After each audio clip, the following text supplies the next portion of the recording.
Here's a plain script. 30 days. That's the timeline for this challenge. Not 30 days to become perfectly fluent, not 30 days to erase your accent completely, but 30 days to build a genuinely noticeable shift in your rhythm, pronunciation, and speaking confidence, using one focus technique, shadowing. Let's break down exactly how this challenge works, day by day, week by week. Quick refresher on what shadowing actually is. You listen to a native speaker and repeat what they say at the same time they're saying it. Not after, simultaneously, like a shadow following a body. You're not translating, you're not analyzing grammar. You're copying sound, rhythm, and timing directly. Here's why 30 days is the right amount of time.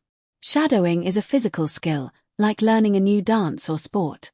Physical skills don't change overnight, but they do show real, visible progress within about a month of consistent daily practice.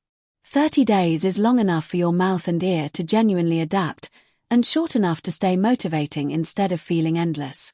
Let's break the challenge into 4 weeks, each with a specific focus.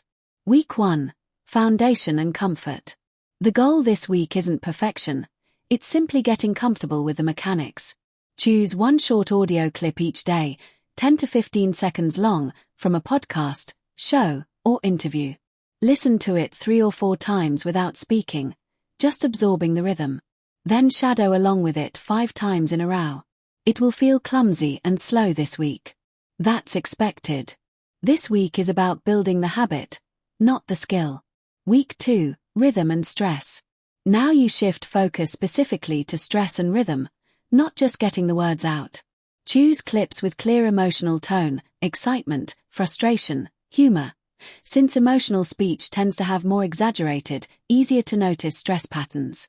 As you shadow, exaggerate the ups and downs of the sentence even more than feels natural. This trains your ear and mouth to notice that English isn't flat, it rises and falls constantly, and most learners flatten it out without realizing. Week 3, speed and flow. This week, push your clips slightly longer, 20 to 30 seconds, and choose faster, more natural speech instead of slow, clear content. The goal is training your mouth to keep pace with real conversational speed, not the artificially slow pace of learner-friendly content. Expect to fall behind the audio sometimes this week. Falling behind and catching back up is exactly the training your brain needs for real-time processing. Week 4, full immersion and self-review.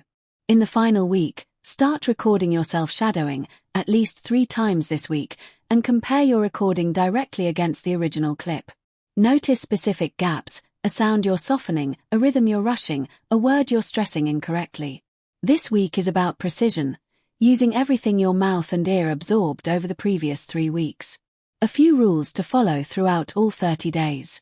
Do it daily, even if it's only 5 minutes on your busiest day.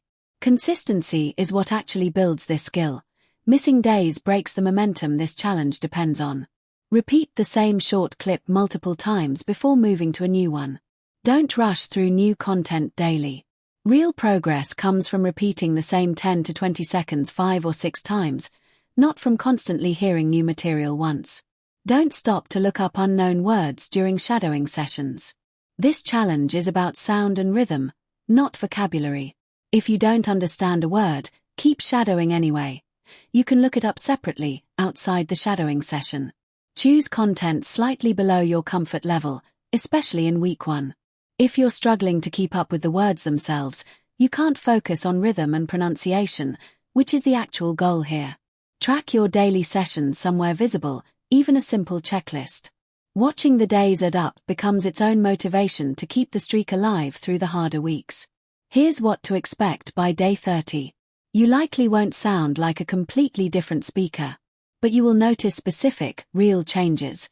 Sentences that used to feel choppy coming out more connected, certain sounds that used to trip you up feeling more natural in your mouth, and a noticeably smaller gap between how fast you can understand English and how fast you can actually produce it yourself. This challenge isn't about chasing a perfect accent by day 30.